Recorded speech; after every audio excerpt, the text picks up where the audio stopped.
Big boss मराठीच्या घरात या आठवड्यात एकूण 7 सदस्य हे घराबाहेर जाण्यासाठी नॉमिनेट झाले आहेत। या आठवड्यात राकेश बापट, अनुश्री माने, प्रभू शेळके, दीपाली सय्यद, सागर कारांडे, संकेत पाठक आणि रेवा कौरसे हे स्पर्धक नॉमिनेट झाले असून राखी सावंत, तन्वी कोलते आणि या आठवड्यात कॅप्टन असलेला विशाल कोटियन हे 3 स्पर्धक सेफ आहेत। आणि समोर आलेल्या वोटिंग ट्रेंडनुसार राकेश बापट सर्वात आघाडीवर असून त्याच्या शांत आणि संयमी खेळाला प्रेक्षकांनी भरभरून पसंती दिली आहे। त्यामुळे राकेश बापट हा नंबर 1 वर आहे। नंबर 2 वरती अनुश्री माने आहे। नंबर 3 वरती प्रभू शेळके आहे। नंबर 4 वरती दीपाली सय्यद आहे आणि 5व्या स्थानी सागर कारांडे आहे।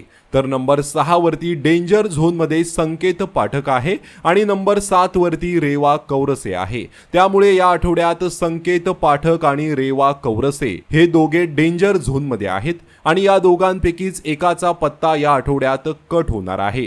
जास्तीत जास्त शक्यता रेवा कौरसेची आहे, कारण रेवाचा गेम अजूनही दिसत नाहीये, तसेच ती बिग बॉसला कंटेंटही देत नाहीये। त्यामुळे जास्तीत जास्त शक्यता रेवा कौरसे आहे, जी या आठवड्यामध्ये घराबाहेर पडू शकते। तर या आठवड्यात कोणी घराबाहेर जायला हवं, तुम्हाला काय वाटतं? कमेंट करून नक्कीच सांगा। धन्यवाद।